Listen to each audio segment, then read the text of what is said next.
Dear friends, buongiorno. Good morning in South America and USA. Good afternoon in Europe.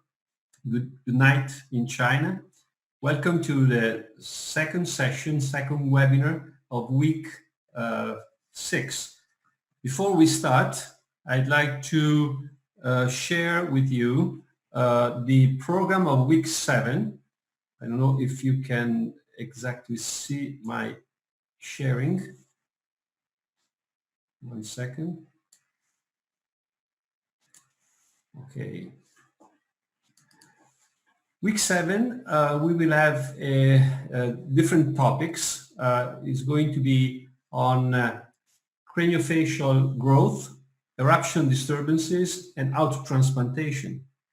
We will have a sequence of speakers.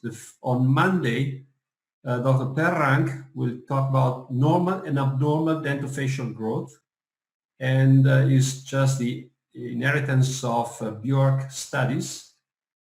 Then Karin Bechter will talk about disturbed tooth eruption, etiology, diagnosis, and treatment. This is on Tuesday. Then on Wednesday, Dr. Chervy and Dr. Trotman will talk about facial cleft and craniofacial update on orthodontics and surgery. And we will end the week 7 with a presentation of Eva Czukowska on autotransplantation of developing premolars to the anterior maxilla, an orthodontic perspective. So without any further ado, I hand over the floor to Yves to introduce the speaker and the moderators of today. Well, thanks, Renato. Well, ladies and gentlemen, dear colleagues, dear postdoctoral fellows, it's my great pleasure to introduce Dr. Antonino Secchi from Devon, state of Pennsylvania, USA. Dr. Secchi is originally from Chile, but with Italian grandparents, and he came to the US and more specifically to the University of Pennsylvania to earn there his DMD, his certificate in orthodontics, and a Master of Science in Oral Biology. He taught over there for 10 years at the University of Pennsylvania, holding there the position of Clinical Assistant Professor and Clinical Director of the Department of Orthodontics. He's a diplomat of the American Board of Orthodontics, and Dr. Secchi has published in various dental and orthodontic peer-reviewed journals in the areas of treatment mechanics and straight wire appliance. By the way, he wrote the chapter Contemporary Mechanics using the straight wire appliance in the last 2 editions of the famous Graeber textbook. Dr. Secchi received the 2005 David C. Hamilton Orthodontic Research Award from the Pennsylvania Association of Orthodontists and the 2010 and 2013 Outstanding Teacher Award from the Department of Orthodontics of the University of Pennsylvania. Dr. Secchi is the founder of the Complete Clinical Orthodontics System in collaboration with Dentsply GAC and the Secchi Institute. I would like also to thank our moderators of today, my fellow countrywoman, Dr. Patricia Aubach-Dejean from Auch, France, diplomat of the European Board of Orthodontics, member of the Angle Society of Europe, and Dr. Professor Peter Naim, Branson Medal Endowed Professor in Orthodontics and Chair, West Virginia University School of Dentistry, Harvard and University of Pennsylvania grad, and diplomat of the American Board of Orthodontics from Angle East. The title of Antonino's lecture today is Class 2 Treatment, Emphasis on Diagnosis. Ladies and gentlemen, dear fellows, please welcome warmly Dr. Secchi. Antonino, we are all ears. The floor is yours. Thank you very much, Yves. You're welcome. So I will share my screen now and start with the presentation. So before we start, I would like to thank Ute Schneider and Renato Cocconi for this amazing idea of putting these presentations in these difficult times where everybody's at home. I think it's a great way to share what we do and around the world. So thank you very much again for inviting me, and I hope I can share a couple of things in these amazing topics that is class 2 treatment. And I wanted to emphasize the diagnosis. So I also want to use this moment to remember one of my dear mentor, Dr. Slik van Orsdal, great professor, mentor, and friend, a member of the Anglo-Saxon Society too. He was chairman of the University of Pennsylvania for 27 years. So when people ask me, so how do you treat class 2? The answer is a little bit complex, because what are you treating, or what do you want to correct? Are we talking about increased overjet, class 2 molar relationship? Are we talking about retrognatic mandibles? Are we talking about prognatic maxilla? So we can't just say we treat class 2 with this way here. We use functionals, we use extractions, we use surgery. So I think it's confusing, specifically today. There are so many appliance-driven orthodontics that everybody has the new gadget that is the best one to treat the class 2. But then you start using it, and for some reason it doesn't work in some cases, and you don't understand what happened. Case selection, did I miss something? So you can't put class 2 in just one big package. We need to be more accurate in defining what are we trying to achieve. So is dental, is skeletal? And if it's skeletal, how you diagnose that it's skeletal? Are we using the right tools? So also we know that class 2 by definition is a sagittal dimension. So what are the implications of the vertical dimension and the transverse dimension that is so important for us at the University of Pennsylvania in the class 2 treatment? So we want to touch a little bit upon those things too. So yesterday I was listening very carefully to Dr. O'Brien, and he mentioned some of the articles that they were published in the literature, in the Cochrane Review.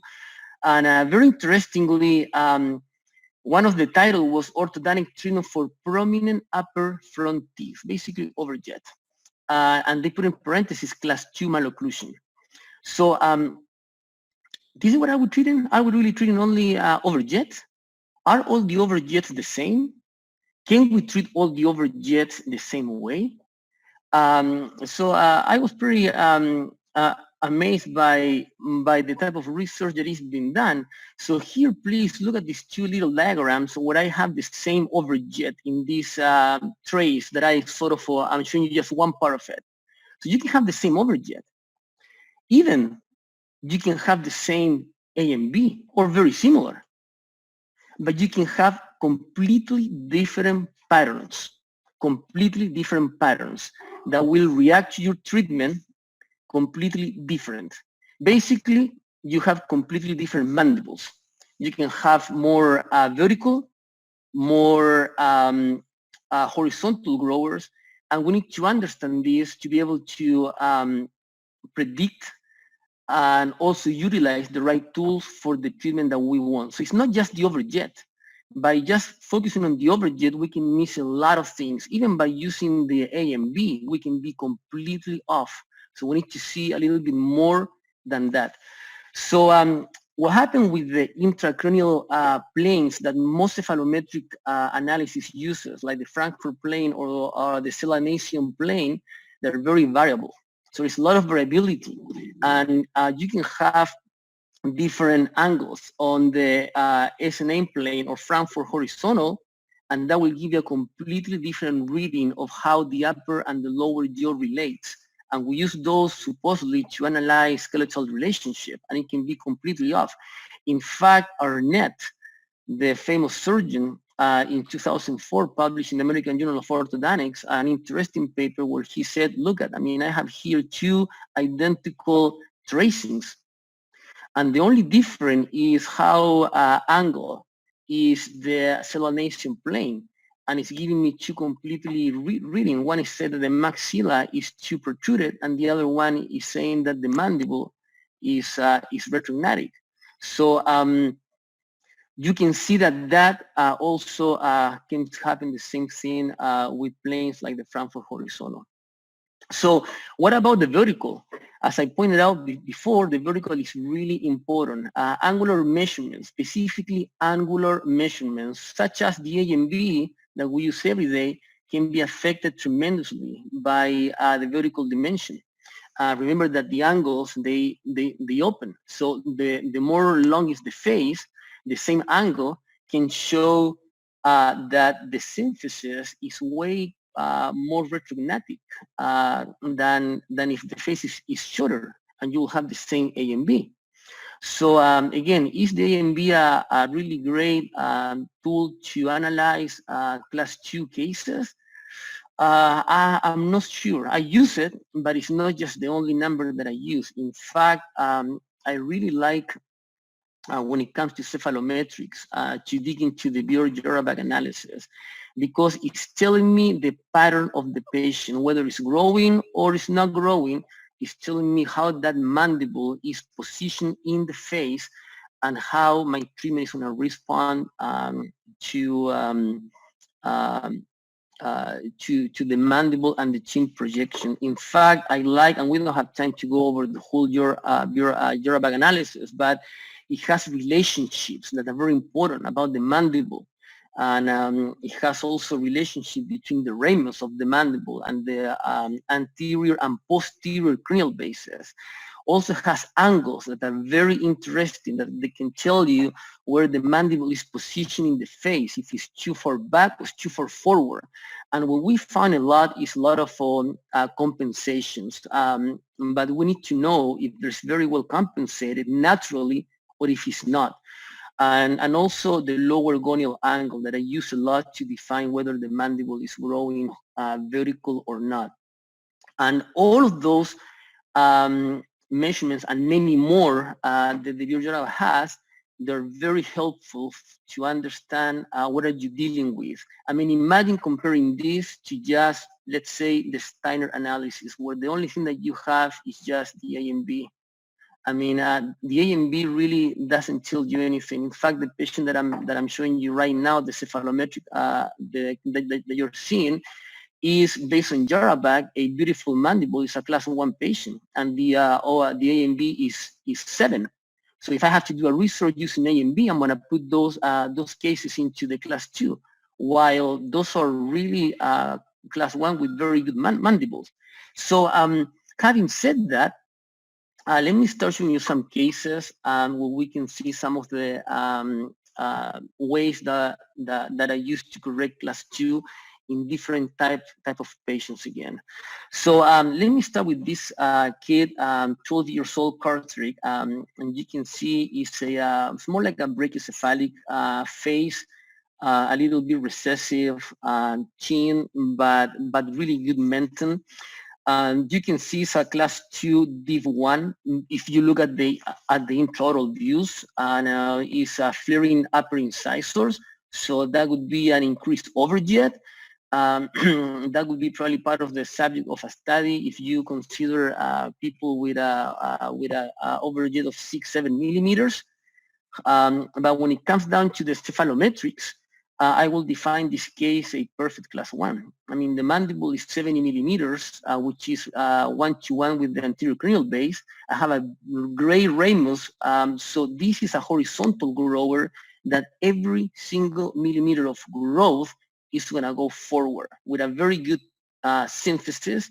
So this is the case that most people are very successfully treated with, let's say, any class 2 non-compliance corrector or any functional appliance. This is the case that is going to work. This is the case that basically almost anything that you do, if you do it right, is going to work.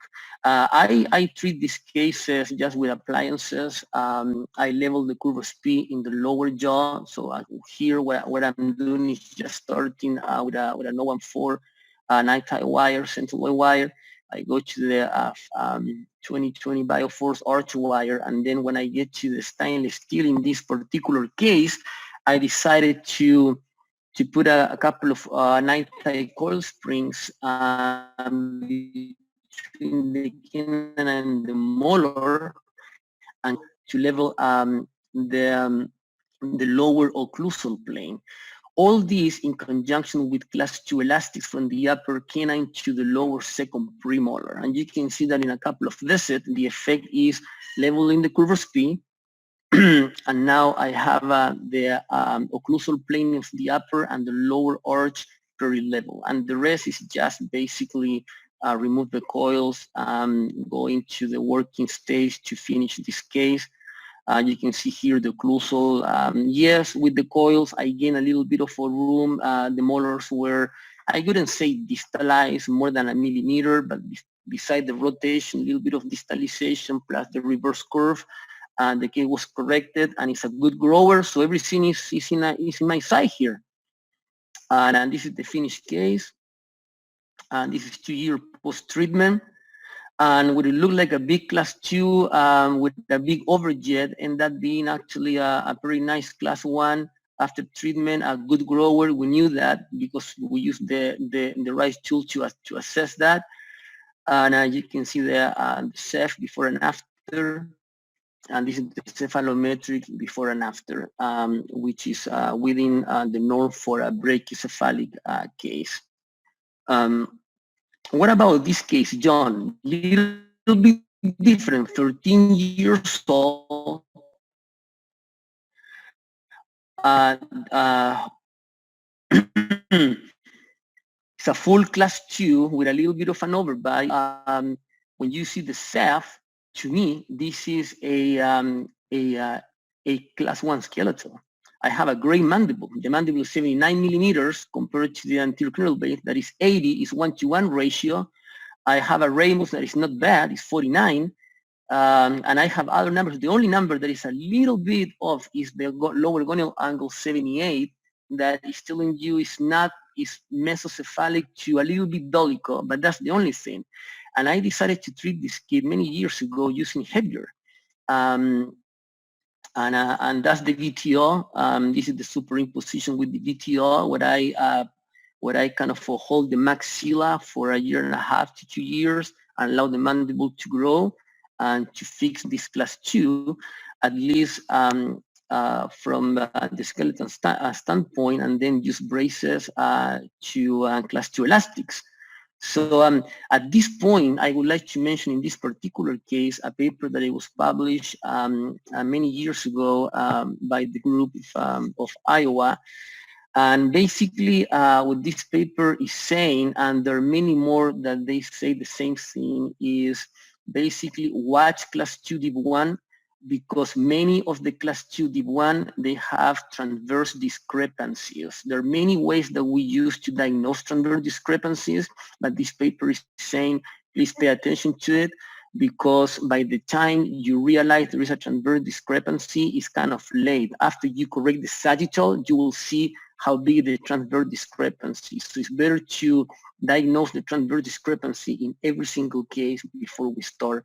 That's why in this particular kid, before we start treatment, he was narrow in the upper jaw compared to the lower jaw. So we use an expander, as you can see over there. That's after the expansion is done. And then after the expansion is done, we just place the braces. And again, I start with a centraloid wire going to a 2020 bioforce wire, and then in the working stage, 19 by 25 stainless steel to level the occlusal plane. I use again, as I said, for a few months, headgear, and then I switch to class 2 elastics, as you can see right there. Here is the final arch wire before we remove the braces, just to fine tuning the occlusion. And here's the case finish, 1 year post-treatment. That's 4 year post-treatment. And this is the extra photograph. I'm sorry that they're not so good. The kid is pointing down. I should have a better shot. And this is the cephalometric. So I mean, he was basically, based on the A and B class 2, based on the Euroback, for me was a class 1, and so the pattern was again in our favor. And you can see the superimposition, how the maxilla was held by the headgear and the mandible grew a little bit. So different case than before, different way to treat it. So let's see now a phase 1 case and a phase 2 together. So this is Caitlin, 11 years old. As you can see, has an ectopical upper incisor and a class 2 malocclusion with crowding. So at this point, my main goal was to, of course, give her some aesthetics, because socially she had a huge problems with this type of malocclusion. And of course, if you can see the cephalometrics, again, I mean, it is, I could say, slightly vertical. When you have a lower gonial angle of 81, it's kind of in the territory of the vertical mandibles. The ramus is not very very long. So DMB7, however, the mandible length is not bad. So what I did first, because of the transverse discrepancy, I put an expander. I expand the case, and right after the expander, I follow with a sort of a 2x4 to align the upper teeth, and you can see how it changes from here to here. And that was basically, believe it or not, only 8 weeks. And then another 8 weeks I was in the 2020 Bioforce. That was basically the end of this phase 1. I accomplished what I wanted, which is correct the transverse dimension and give some aesthetics. And this is the upper and the lower arch after these few months of phase 1. And then after that, we waited a little bit and we start phase 2. And phase 2 was basically just full braces, level the occlusal plane, and stainless steel arch wires coordinated. And then, of course, some class 2 elastic. Our typical pattern is short class 2s from the upper canine to the lower second premolar if the case is a non-extraction case, like here. And then just the final arch wires were vertical elastics to get a better coupling. And we remove the braces. That's the appointment that we remove the braces. That's why the gums, they don't look that great. That's a little bit later. This is our case within 2 years post-treatment. Here is the extraoral views post-treatment. And this is the ceph. So the mandible grew a little bit, not much. The ramus grew a little bit. So I mean, we keep the pattern. This is the pattern where absolutely you don't want to distalize because of the vertical component. And of course, in this case, you need to think twice about extractions because the Caucasian a little bit flat lips. And not a very good team, so you just need to be careful controlling the vertical in this particular case. That's the superimposition. We were able to maintain the vertical. You can see the superimposition that the y-axis is pretty much the same before and after. Anna is a completely different class, what we can call class 2. It's a class 2 with a deep overbite. 12 years old. We have these cases too, and if you can see, it's a class 2, but it's not an overbite, an overjet problem. So again, I mean, how do you treat class 2? It's all depends which class 2 we're talking about. So this is a very specific class 2.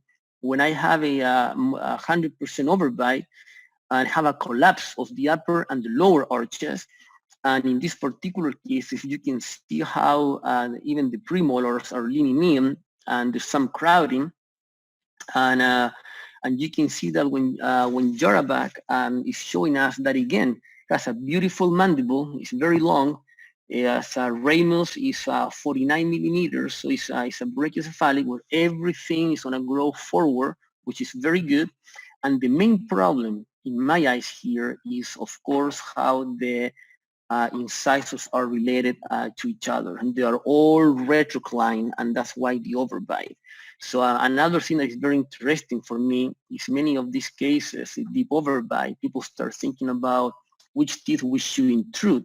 Here it's not about intrusion. We don't have to intrude the upper or the lower. We have to, just level and correct the inclination of these teeth. And that's why, as you can see, my VTO was basically just torque the upper and the lower teeth procline and give them a normal inclination for a brachycephalic pattern. And that was basically the VTO. That was my plan. And at this point, it's interesting to notice another thing, that most of these cases that they have this class 2 end on with a lack of inclination of the incisors, they have a reduced arch perimeter. So at the what you do by proclining the upper and the lower incisors to restoring the normal inclination or torque, if you want, basically you also can increase the arch perimeter, and that's something very, very important to understand. Andrews many years ago noticed that. He says if you have a lack of inclination of the upper incisors and the lower incisors, even if the canines are too upright and you're in a class 2, if you bring everything back to a class 1 and you don't restore the inclination and the tipping of the canines and the inclination of the upper incisors, you will have spaces in the arch. So you need to do that to increase the arch perimeter and to have a good final occlusion. So and also the deep curvus P. So we need to level the curvus P, and that is due basically through the archwire sequence. And in these very, very brachycephalic deep by cases, I use a reverse curve that I do it in the 19 by 25 stainless steel arch wire. So you can level the curvus P in the lower jaw if you don't procline and you don't get the right torque in the uppers. And of course, we use class 2 elastics in these cases. Why class 2 elastic? Just today they mentioned it in the lecture. I mean, you can use a lot of class 2 correctors that they will do the same. In my mind, the easiest one is the class 2 elastics. I mean, there are many appliances that they can do the same. I mean, if you're willing to pay more money for them, I mean, class 2 elastics are really easy when people understand how they work, and you have to get these kids involved in treatment. They were really great. These non-compliance appliances, I mean, if you have a non-compliance patient, I mean, make sure that you convert him in a compliance one, because maybe you can put a class 2 corrector, but he's not going to brush, he's going to break the bracket, so I mean, at the end it's the same. So we've been very successful, I guess, in most, not all, in most of the kids with these class 2 elastics. So we level the occlusal plane in the upper, we level the occlusal plane in the lower, we restore the inclination, and that's how we correct the malocclusion. So we start here with Anna with an 014 centilloid arch wire. We go to a 2020 by 04, and when we have the upper jaw level and we create like a little bit of an overjet, we start with the lower arch just for comfort. We delay that a little bit. We erase the bar in the back with some stops so she doesn't bite on the brackets. And we level the upper and the lower, and when we get to the stainless steel arch wires, at the second visit, we take the lower arch wire, stainless steel, we put some reverse curves of P, we coordinate the arch wire back again, we put the class 2 elastics, and the arch wire will level little by little the occlusal plane until it's level with the upper. We keep the class 2 elastics. We have a good inclination of the upper and the lower teeth. So we have a good overbite overjet. And basically we put the final arch wire with some fine tuning things, and we took the braces off. So this is Anna after treatment is completed, 4-year post-treatment. This is Anna. You can see her profile. It's a completely different pattern than the other cases. That's the beauty of it, that not everybody is the same. And again, when you see the Ceph, I mean, the upper incisor is being in a good inclination. Some people like to say that the upper incisor should be parallel to the y-axis of rickets. I mean, you can see it's almost there. The lower incisor is a little bit proclined.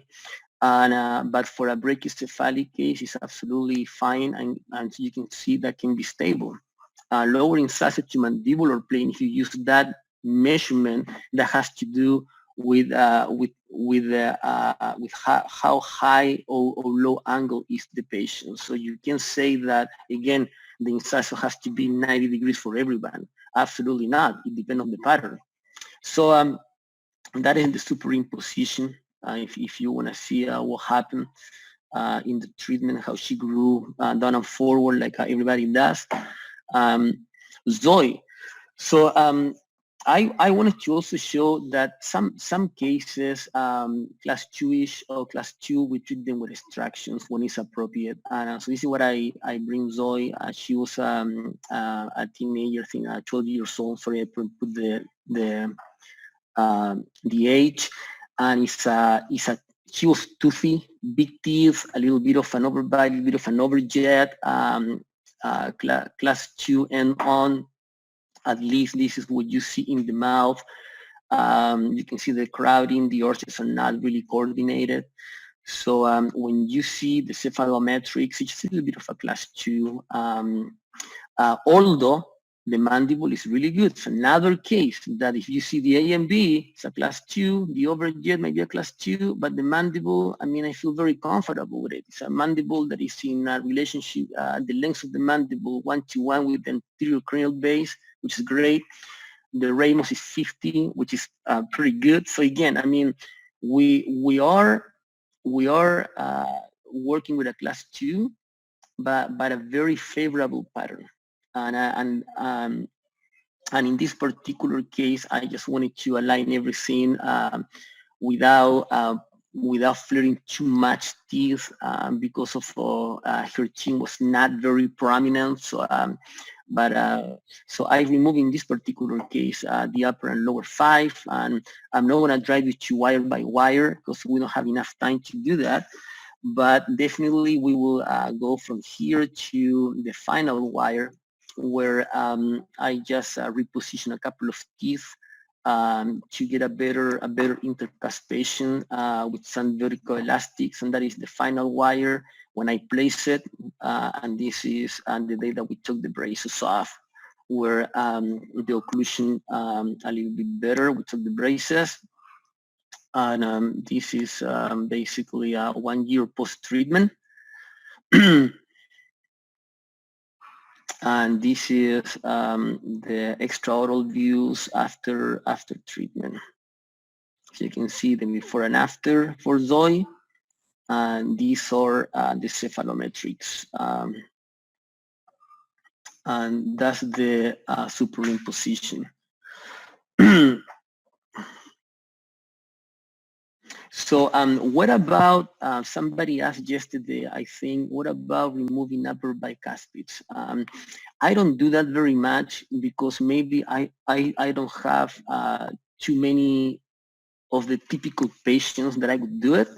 But over the years, we have some patients, and I want to bring this girl here that I treated many years ago because it's a very good case to, I guess, explain what I think there are some of the ideal cases to extract the upper bicuspid. And this is a 14-year-old, pretty treated many years ago, and it's a class 2 with flare teeth with an increased overjet.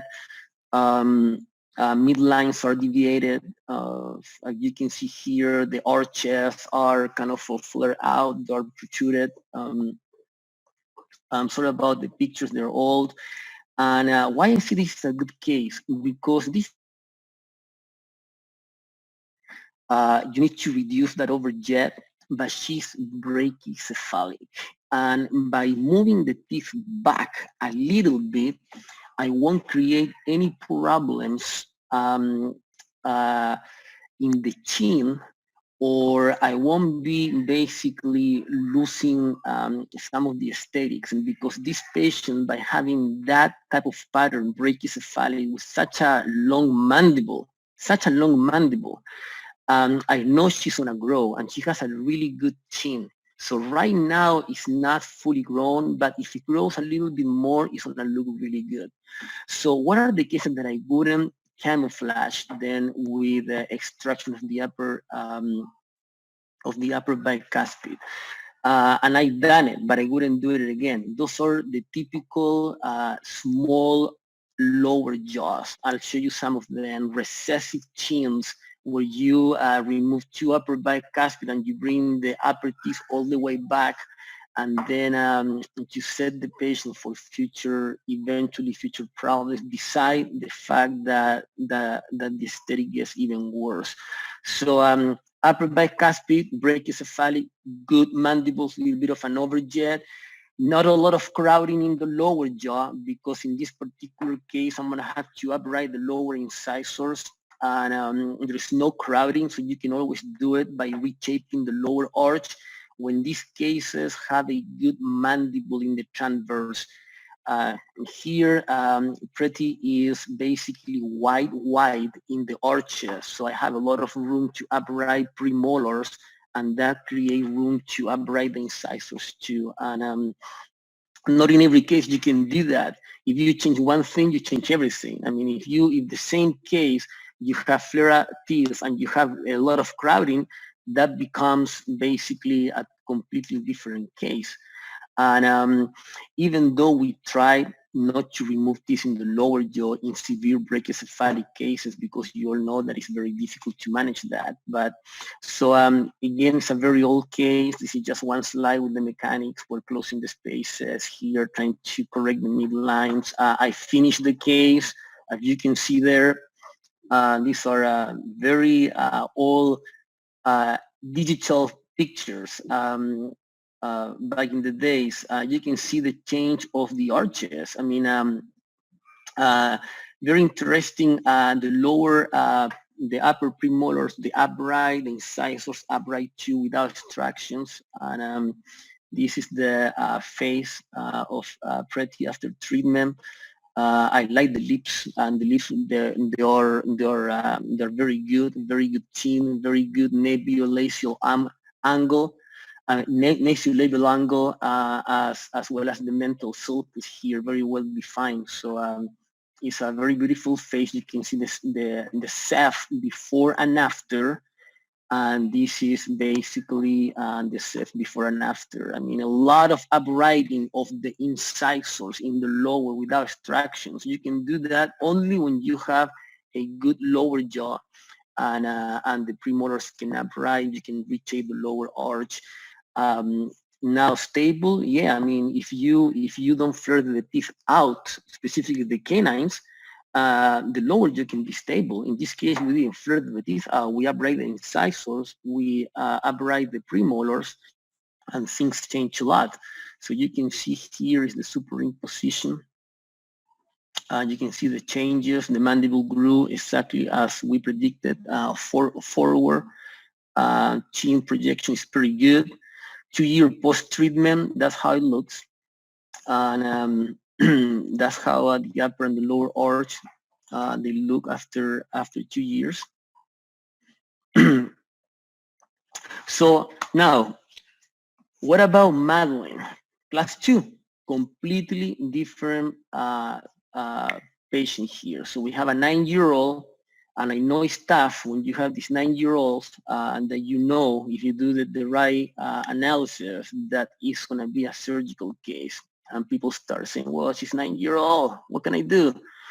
And maybe we can do a little bit of an orthodontics and see, if it works, maybe the surgery will be a little bit less. There's not such a thing like a smaller surgery. So those are the cases where people get in trouble because they try to do things that they don't work. Here, don't even think about distalizing, using a class 2 corrector, the latest one that is available, because it's not going to work. Or at least it's not going to work to get a decent result. If decent means an occlusion of facial aesthetics and function and everything. So in this particular case, what can we do at this age? Definitely, we can do some orthodontics just to correct any social problems. In this case, they were not, but the upper jaw was really narrow, so I expand the upper jaw. You can always expand the upper jaw, do a couple of braces just to get some aesthetics, and then just wait until the patient grows, and then basically plan for the surgery, because there's nothing in this world that I know that is going to change that pattern that you see right there. This is a class 2 high angle case with a very, very precarious size of the lower jaw and size of the ramus. This case is not growing well, and it's not going to grow well. There's no vertical control. There's nothing that you can do in this case that is going to change the pattern. So those are the cases that you will need to identify and basically do as much as we can, solve the problems, make them happy, but explain them that, of course, in this case, I wouldn't take upper bicuspids. I've done it, and I regret that. And in this case, yes, I mean, I can fix the occlusion, no problems, but that will be just one part, and I will leave the face like it is. So you can see here, I put an expander. At that age, we expanded, we kind of correct some of the alignment in the upper jaw, but other than that, I wait. And then look at how she grew. She's now 15 years old, and those are the patterns. And of course, it didn't get better. I wasn't expecting. This is a very bad mandible. Many of these people sometimes develop joint problems. Not all, but some of them.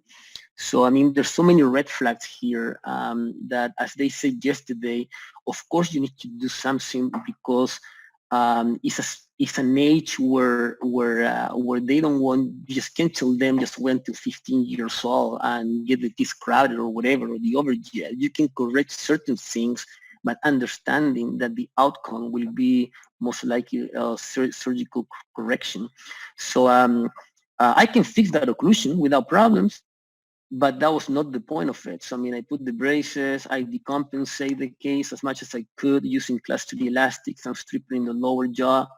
We put the surgical hooks, and she had a surgery. That's just right before the surgery. And that's when she came back, and I start kind of finishing the occlusion. I have to re-expand her because it wasn't enough what I did at the beginning. And I put a tight expander over there. There are many of these devices out there, and that's how she looks when we finish the case. And that's our patient. I'm sorry. That's after the surgery. That's how she was, and that's after the surgery. So class 2s, again, they're not all the same. Not all the same need to be treated the same way. And I bring this Natalie here because this case is another example of you have to do the right diagnosis. I mean, I wasn't the first orthodontist who saw her, and that's why it's an interesting case. So 11 years old, class 2, lower jaw recessive, upper lip flat, nasolabial angle, really obtuse. This kid, you don't want to retract those incisors, not even 0.5 millimeter in the upper, because there's no lip support there. And the problem is definitely the lower jaw, just from the facial standpoint. Now, it is a full class 2 with an overjet. So from the occlusal standpoint, it might look like some of the other cases that I showed you before. But when you look at the cephalometrics, it's a very different one. It's a very short mandible. It's a mandible that is about it's about 8 millimeters shorter than it should be. And the ramus is not super big, so it's just not a good grower. And in fact, the first treatment that she had done was a functional appliance that didn't work. Her caused problems. Actually, she came to me because of a joint issue. 11-year-old with a click. So I told the mother, listen, I mean, this is the problem. I don't want to try to do anything right now to correct that kind of a recessive small jaw because I'm going to fail. They understood, but I still could do something for her. So having a good diagnosis for the transverse dimension, we knew that the upper jaw was narrow compared to the lower jaw. So I actually expand the upper jaw at that age. I put braces in the upper jaw to create a better round arch, give her aesthetics, and she was happy. I put her on a retainer at nighttime, a night guard. And then we waited until she grew up, and we did orthodontics, full orthodontics and surgery, and that's how we treat her. So I mean, this is our patient at the end of the treatment. She's happy. That's the extraoral view on the profile. You can see the improvement. Now, I would like to finish with this case, Patricia, 59 years old, because of all the things that we have talked, also about class 2s.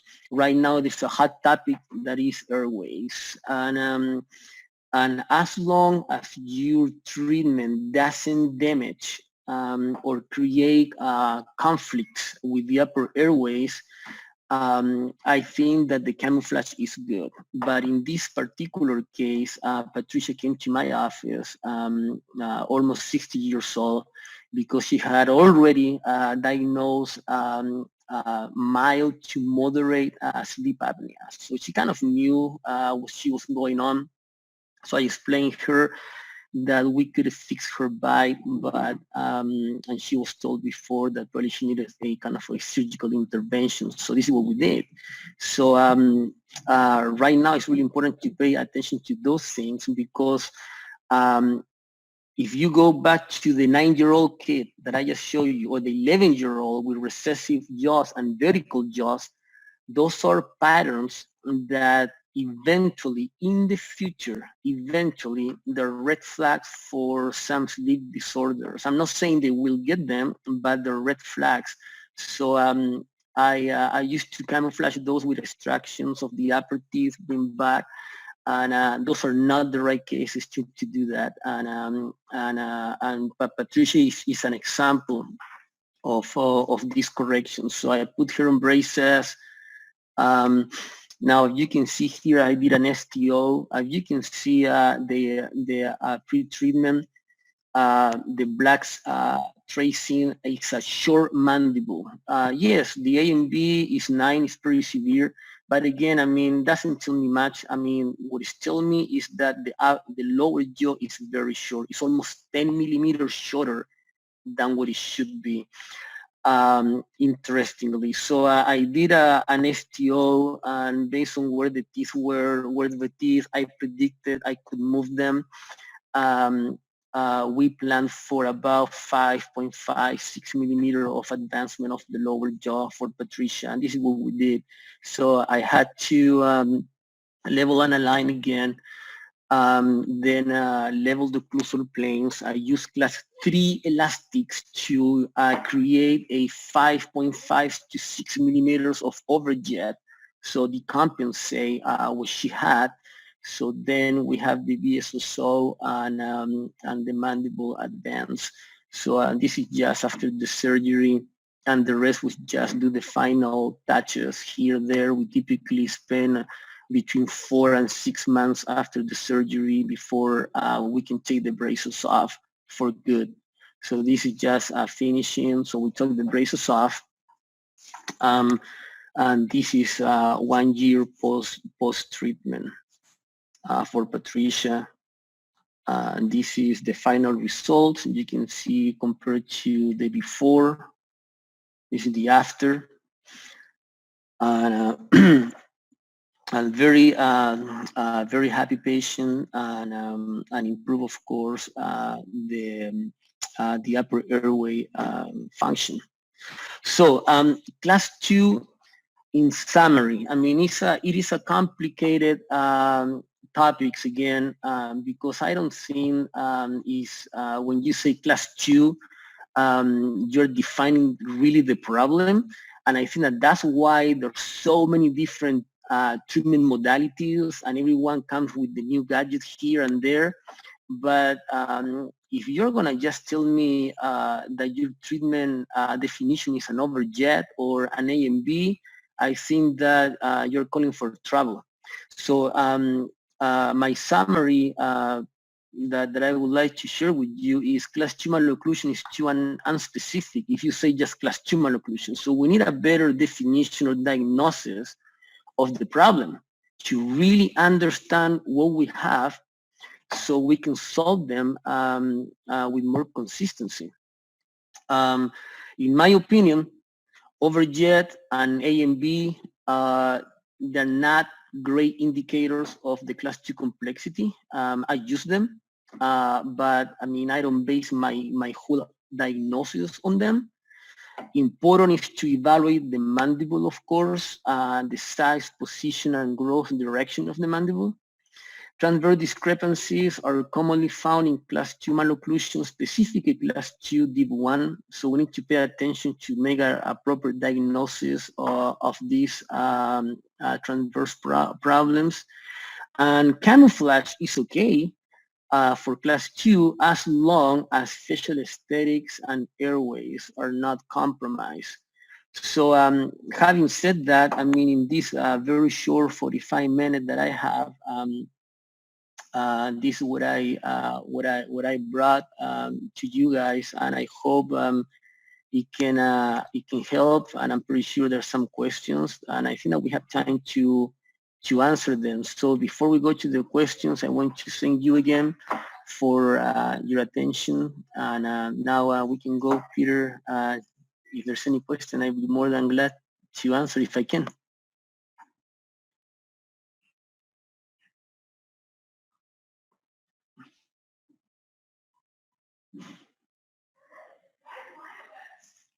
Patricia, you should unmute. It's okay now? Yes. Can you hear me, Renato? Okay. Yes, yes. Thank you very much, Dr. Secchi, for this great presentation with your so fantastic cases. For the moment, we have questions regarding many topics, a lot of mechanical questions, and some of them are for diagnosis. The first question which came was from the son of our friend, Dr. Joseph Bousseral. You know him very well, I'm sure. And the first question was, thank you so much, doctor, for the great presentation at first. And then how was the big protraction of the upper incisor treated in the first case? How did you gain space to retract the upper anteriors? Do you have explanation for getting place for this first case? Yeah, so I know the case you're talking about. It's the first one. The first one. Yeah. With the proclination of the upper incisor. Yeah.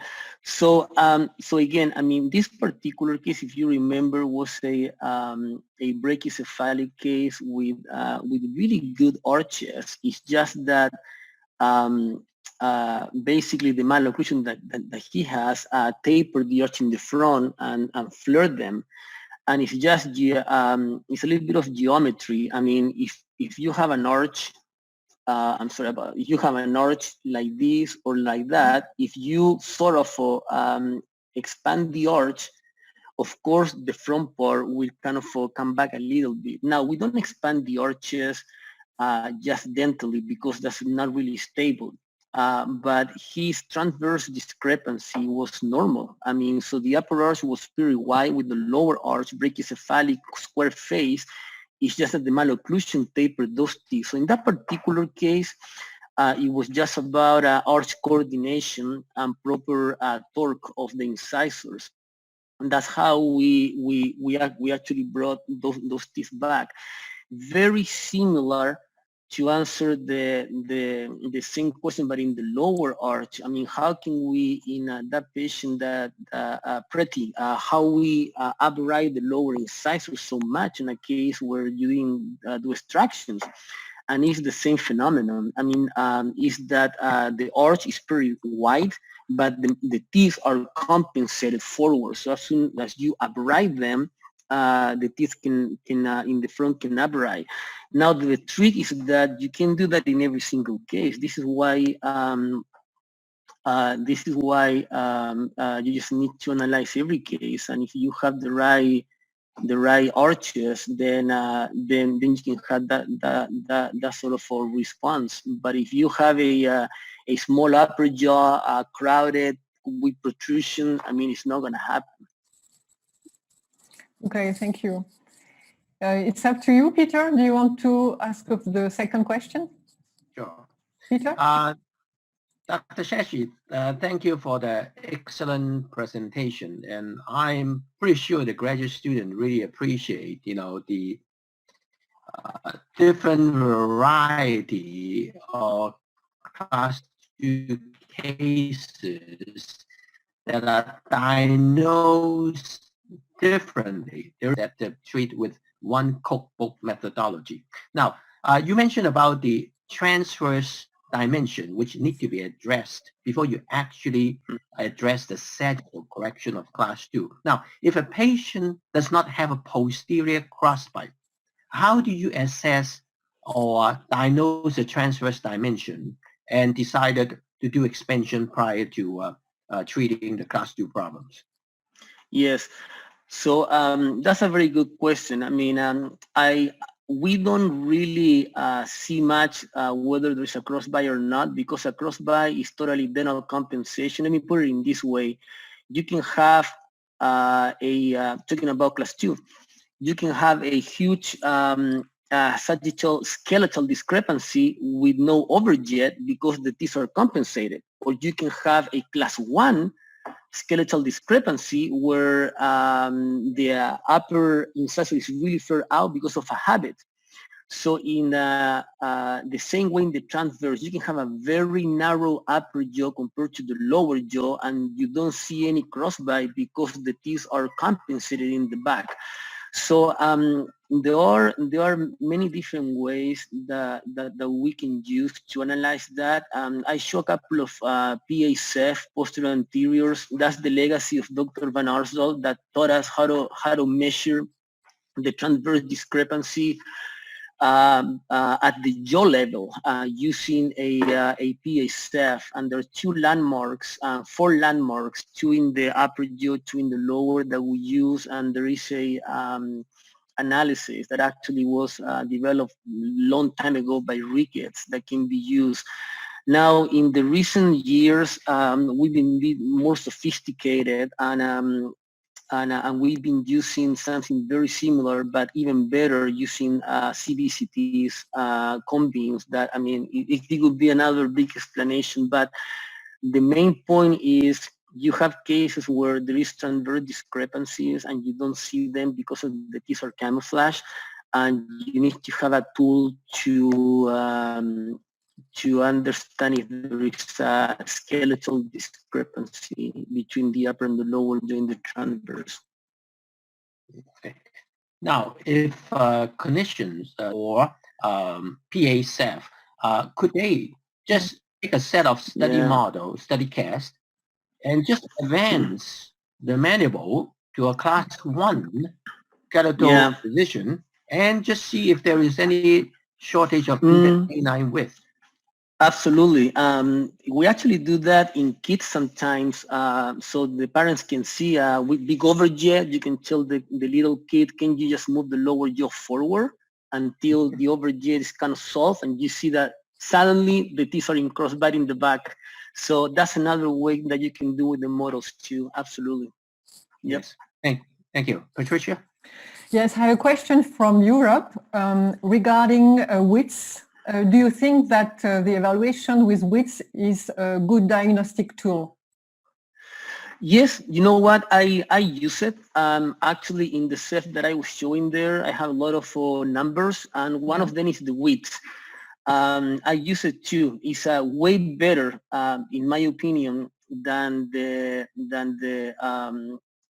A and B. So I use that a lot for class 3 too. I mean, when I have a width that is over 5, I mean, minus 5, I mean, it starts becoming like a scary class 3. And I like it more because is the width is working on the occlusal plane, which is basically where we as an orthodontist are working with appliances over the occlusal plane. So it's another tool that you can use. I mean, don't get me wrong. I mean, I'm just saying that I see so much A and B, specifically in research and all that. And then I think that we need to have not only the A and B, but other tools. I mean, the width is one of them, absolutely. And you can always kind of compare, okay, I have the width, I have the side of the mandible. You can go back and forth and you have a better idea of the subject that you're treating. Yeah. And Peter, if I can do it, we have a question from regarding the prediction of the growth, of the mandibular growth. Do you have any protocol, or do you use some Bjork's signs or something to evaluate the possibility of the mandibular growth before treatment? Yeah, well, in growing patients, the only thing that I do is I use the Bjork analysis, and I see basically how big is the mandible at that particular age. For instance, if based on Bjork, the length of the anterior cranial base should be 1:1 with the length of the mandibular length, the corpus of the mandible, by the age of 11. So if I have a 9-year-old and is few millimeters shorter the mandible, it's still pretty good. It's gonna grow. If it's a 9-year-old and the mandible is 10 millimeters shorter, then we're in trouble. Then also I see if the growth is more forward, kind of horizontal or vertical. So you start putting things together. I see if the saddle angle is open or is closed. Of course, the tough cases are the one that they have every single thing a little bit to the wrong side. Like the saddle angle is too open, which means the mandible is far back position, is shorter, and the ramus is short. That's the worst case. The high angle case. And yeah, the typical high angle, and there are not very many, but those are the ones that we is kind of for trouble. Yeah.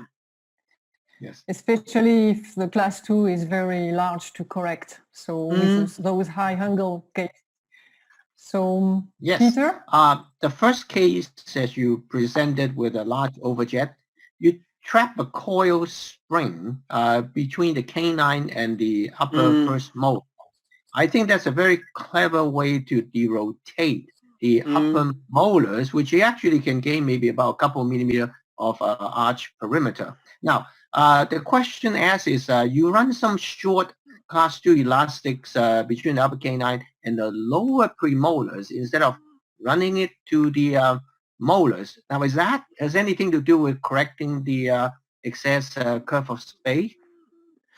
You know what? It kind of helps, and those are one of the. I mean, those are one of the things that I got used to it just for my background, and that I learned that long class 2 elastics, they were not very good because they can actually extrude the molars, and they can sort of reposition the mandible forward like a Sunday bite. But in this particular brachycephalic cases, there's no problems if you run an elastic from the upper canine to the lower first molar. However, I mean, I got used to do it to the second premolar, but then over the years, we realized that actually when the patient's open, and there is a vertical component exactly where you want it, which is to level the curve of spin. So every time that the patient opens at the level of the premolars are coming up with the elastic, and it definitely helps you with the curve of spin. And I use that. So this is why I use it what we call the short class 2 elastics rather than long. Yeah. There is also another question about using either bike plate or bike block, Yes. or Yes. peep over bike cases. Now, first of all, do you use them? And if so, do you put it on the anterior teeth or you put it on the posterior teeth? Yeah, you know what? These are one of the things that logic doesn't always go together with the clinic, and it definitely makes sense in deep bite cases to use an anterior bite plate to let the posterior teeth to extrude and help you with the vertical. That's why I done it. I used many times to open the bite by turbos. And then I realized that those things were kind of uncomfortable for the patient. So I switched to open the bite from the back, which is completely contradictory because you said they're going to intrude the molars, and they do a little bit. But the reverse cover P and the flattening of the occlusal planes with the arch wires overcome that. And in fact, as soon as we level the occlusal plane in these deep bite cases, we remove those tops in the back, and you can see a millimeter of opening, and then those teeth, they come back together. So right now, I don't use bite plates to open the bite in deep bite cases. Okay, Patricia. Yes, I have a question regarding the leveling of the curves P we were talking about. This is the main problem when you need to level these curves P with very deep bite cases, very severe deep bite cases we were talking on. So do you use always reverse curve on stainless steel, or do you use it on night eye, for example, night eye wire? Yeah, I use it always in 19 by 25 stainless steel arch wires, and they need to be very very rigid, stiff arch wires. So not every stainless steel is the same. So make sure that the one that you use is very stiff. I don't use the night eye because with the night eye, I don't feel myself that I have a lot of options to customize it. So for some cases it can be too much, for some cases it can be nothing, depending on the pattern. So the stainless steel, I can actually put more or less based on what I see in the clinic. So there are very mild cases that I put a little bit of reverse curve with my fingers, put it back again. There are cases that I put a lot.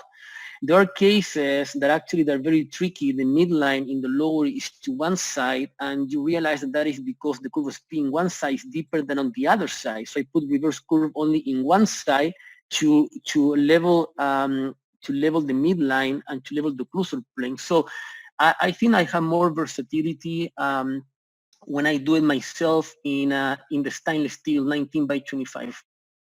But I guess the size of your bracket is 22 by 28. Yes, I have a 22 slot. If I had a 18 slot, I would be using probably 17 by 25, depending on the bracket that you use, or 18 by 25. And I know in Italy I have many friends that they're bidimensional. So I mean, I think still you can do it. I mean, you just need to, I think that the most important part of the wire is the stiffness, because that is what helps in these really brachycephalic cases to level the occlusal plane. Okay, and then, this is a philosophical question from a graduate student. Now, you always have the option of either molar distalization, or if you use clear aligners, sequential distalization versus extractions of premolars. How do you make those decisions whether you want to distalize teeth or you want to extract the premolar? Yeah, wow. You know what? That's a very good philosophical question, because really in the in the papers, I mean, I'm not saying the paper, kind of logically it should be the same. I mean, the end result, because you want to somehow move teeth back. Now you're gonna move them back whether you distalize everything or you extract. And some people extract first premolars, some people extract second premolars. I do that a lot. Some people extract actually molars. So I would say that definitely I would say do not distalize if you have cases that they are more vertical cases. Basically using the Jara bags. If you have a short ramus and you have a vertical component like a big lower gonal angle, I wouldn't distalize. I mean, because that again is difficult to control the extrusion of the molars in those vertical cases, and you can actually end up worse than if you extract in these cases. So that would be the only thing. When you start talking more about low angle cases, brachiocephalic, is when we start in the territory that absolutely we can in some cases distalize. Let's say a little bit of an overjet, brachiocephalic, there's no crowding, it's just sagittal, then you can distalize few millimeters, maybe 2-3. I mean, at least I cannot distalize more than that. And if you need more, some crowding component, other things, then you can start thinking about extractions. Thank you, Patricia. Okay. Yes, we have a question from Ute. Hello, Ute, I hope you're well. Antonino, great presentation, but what about any specific mechanics for hyperdivergent patients? Don't you ever use skeletal anchorage devices to prevent molar extrusion? Yeah, you can do that. And again, I mean, there's always cases that are going to be tough, extremely tough. I mean, as I said, I show one that even if you remove the molars completely just to over-rotate the mandible, it's not going to happen. It's just going to be bad. But there's some cases, and I do believe this, in my opinion, I do believe that, thanks God, we treat, most of our cases are basically within the Bell's curve, the 75%. And they're more class 2, more class 3, but they're still within what we can do with orthodontics. So, and the more you get kind of outside that is when you start getting problems. But skeletal anchorage, it does work, absolutely. And I don't use it very much. I used to do it at some point. For some reason, it's not, I would say, very popular in the last few years in the US. Interestingly, it became popular lately with the tats for the expanders more than any other thing. But yeah, I mean, if you have a case where you actually can do a DTO and you can see how much outer rotation you need, and that will tell you how much intrusion. That's how we used to do it. We used to plan for how much intrusion I needed. Definitely tats can help you to at least control the vertical in the back. There's no question about it. I mean, it can help whether you use that or plate. Yeah. Peter? Yeah, one of the challenge of correcting a class 2 malocclusion is to control the proclination of the lower incisors. Now, unfortunately, when you have a class 2 malocclusion, you already have a procline lower incisors. It's kind of like buy one, get one free. That's a challenge. Yeah. So now, if you start out with a procline lower incisors, now obviously you can use brackets that have a negative chalk on the lower incisors. Now, you also show a case that you extract upper 5 and run class 3 elastics to retract the lower incisors. Now, is there any other magic on it, secrets about the control of lower incisors that you utilize in your practice that might be helpful to the graduate students? No, the one thing that I use beside the brackets and the arch wires is, of course, to analyze the space that you need. Where do you want those incisors? And in some cases, a little bit of interproximal reduction. I can tell you this is totally clinically, in my experience, there's nothing that I can put a paper on this. Call a paper because I don't know, but in my experience, after several cases that I have analyzed the before and after, I know that the lower incisors, if there's no crowding, I can upright them with some stripping and power chain. I can upright them easily 5-6 degrees. I've done more than that, but I would say to be very consistent, 6-7 degrees, I can do that. Now, if you have crowding, that's a different, then you have to start adding that you need more space. And at some point, it's just impossible. You're going to end up either flaring them a little bit, or you're going to end up doing some extractions. The thing is, how much flaring are you willing to accept? And I think that's depend on the facial, on the skeletal pattern of the patients. I know that brachycephalic patients, you can have the incisors in 100-140 degrees, very stable. Without any problems, because I've seen that happening in actually non-treated patients and treated. So if you start getting more dolichocephalic, then you can go beyond spherical. It's going to be even less, 88, 87. So it's all depend on the pattern of the patient. Okay, Patricia? Yes, thank you, Peter. I have a question from Pepe Chaques, our friend of the Angle Society of Europe. Pepe, I don't forget you. I can ask the question for now. Besides the possibility, the question is, besides the possibility of a forward position of a point for dentoalveolar reasons, are there true skeletal maxillary prognathism? I had never heard, this is a comment from Pipe, I had never heard of a maxillary setback done in orthodontic surgery. Typical question of Pipe. I love you, Pipe. Yeah, and you know what? I got to tell you this, me neither. Because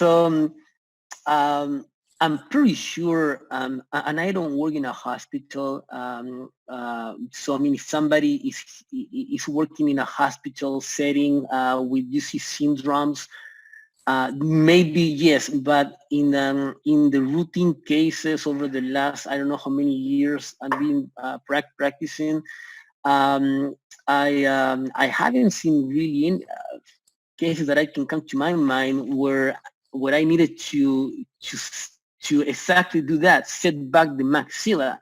So I think that most of the cases is just the opposite. And I think that the 8 point is tricky. The 8 point, but by the way, the 8 point, that doesn't really exist. We did a research when I was at Penn with the 3D cameras when they start coming, where we used to mark the 8 point on the lateral view, and then when you turn the face, the 8 point is like here. So the 8 point that we see in the X-rays and we mark is actually not really when you finish the 8 point. So the 8 point can change a lot, can change by the teeth. So it's completely dentoalveolar point. And so I have to agree with that. I don't see very many cases that I could say, Jesus, I would like to move the maxilla back. Yeah. Yeah. I hope that the Pepe is okay and fine. Thank you. Thank you for your answer. Thank you. Peter, it's to you. Okay, now, if patients are not cooperative in wearing class 2 elastics, would you consider using any type of fixed functional appliance for class 2 correction, or would you really prefer using TAD instead, just to resolve that patient compliance issue? Yeah, you know what? I think that both ways would work if you have somebody who's not compliant. So I think that is based on what people are used to it in clinical practice. I mean, I know many people, and we all do the same. You start using something that you like it, and then it becomes something routine for you, and it might not be a routine for the guy next door, but you feel comfortable with. So I mean, I would say that I'm totally fine with using TAD or class 2 corrector fix, and there are many, and they're all pretty good. I think the only thing that I could say is trying to choose the right patients to do the class 2 correctors, because remember that the class 2 corrector is like a full-time class 2 elastics on steroids, so they will definitely move the molars back maybe a little bit. They will flare the incisors. They will level the occlusal plane. And if you do that on the wrong patient, if it's crowding, if you don't control the lower incisor, if it's a little bit vertical, it might not work very well. Or if the mandible is short, then you're gonna be for years trying to correct that, and it's not gonna happen. That I think that they can be used too, but depending on how you use them. I mean, that are anchorage. So I mean, if you want to distalize with that, maybe if you do extractions. But I just saw an article published recently where they do a herbs appliance with that and herbs without that. And my question is, I mean, I don't know. So, I mean, why are you anchoring the TAD, the herb with TAD? I mean, that's really improved. It doesn't improve. Sometimes the articles that you read, statistically, they find differences that they are clinically non-significant for me. I mean, do all the effort to gain 2 millimeters. 2 millimeters, they're not going to help me very much in the typical case where we have traveled, you know what I mean? So, but that's just part of the everyday fight that we have. Yeah. Well, one more question is we have quite a few graduate students really admire the finishing of your cases. Thank you. And they were wondering, how do you settle the posterior occlusion, and what is your retention protocol for class 2 cases? Do you have a special secret? No, for finishing. Yeah, the secret really is bracket placement. I learned, and Renato can, and Peter, you guys know very well Dr. Larry Andrews. I mean, I learned from him to put the bracket on the FA point by eyes and get the practice to do it. And at the beginning you have to reposition more. When you get more practice, you just can put the bracket in the right spot very often. And then when you do that and you level the occlusal plane, basically things start getting better. And the 6th key, almost every key has an application to the mechanics. That is, it's not the right time right now to talk about it, but key number 1 to key number 6, we can find an application in the mechanics, in the wire sequence, and the type of wires that we use. We can justify that based on the 6 keys of occlusion. So this is really important. Renato, may I ask the very last question, please? How can I say no? Yes. No? Okay, just your finishing wire. What is your finishing wire? I have a question regarding this one. You have special finishing wire. I saw that it's well, a multi-braided wire. Yeah, it's a multi-braided wire, and that's a wire that is being used for finishing for many people for years. And the reasoning is the following: it's a rectangular wire, stainless steel, that can eventually sort of fill the slot or almost fill the slot. So you can run vertical elastics without having the typical problem that you will roll the teeth in, like Larry Andrews says. Like, you use vertical elastic from the buccal and the teeth occlude, but they open from the lingual. because you're using round wires or no wires. Some people just put elastic without wires. So final wire has to be rectangular, has to have some flexibility. That's why it's braided. So the teeth can accommodate with the rubber bands. And I use that only for 4 weeks because if you overdo it, then you start paying a price for it too. And do you ask to your patient to chew chewing gums with this wire? No, I mean, that's the old tweet things that they used to put the Holly retainers and chew a lot gums.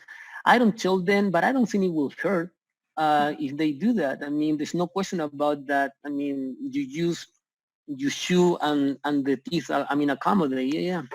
Okay, I finished. I'm sorry, Renato. Very sorry. No, I'm perfectly fine, Patricia, but you are the queen. I think it's time to stop the webinar. I'm sure that we could continue with questions forever. So thank you very much, Antonino. But it's time now for Yves to close the webinar of today. Yves, please. It's yours. Right, thanks, Renato. Yeah, Antonino, well, thank you on behalf of everybody to have shared this outstanding material and those extremely well-documented cases on class 2 treatments, which are the bread and butter of our orthodontic practices. I would like to thank also our moderators of today, Dr. Patricia Aubach-de-Jean from the Angle Society of Europe and Professor Peter Nang from Angle East. Remember that this week, after Professor O'Brien and Dr. Sandler's excellent lecture yesterday, and after today's superb presentation from Antonino, we are keeping going on with our class 2 treatments. Tomorrow we'll have 2 speakers, Dr. Mauro Cozzani from La Spezia, Italy, former Boston University graduate. He is the only orthodontist to be members of the Angle Society on both sides of the Atlantic. If I recall, he's a member of Angle East and the Angle Society of Europe. And Dr. Antonio Mani from Raccale, Italy. Both will talk about herbs treatments, not about the herbs appliance introduced initially by Emil Herbst, the 5th International Dental Congress in 1909 in Berlin, neither the one later modified and improved in the late 70s by Hans Spanschers in Gießen, and inviting you to attend tomorrow's lectures to discover the specific type of herb supply that they are using.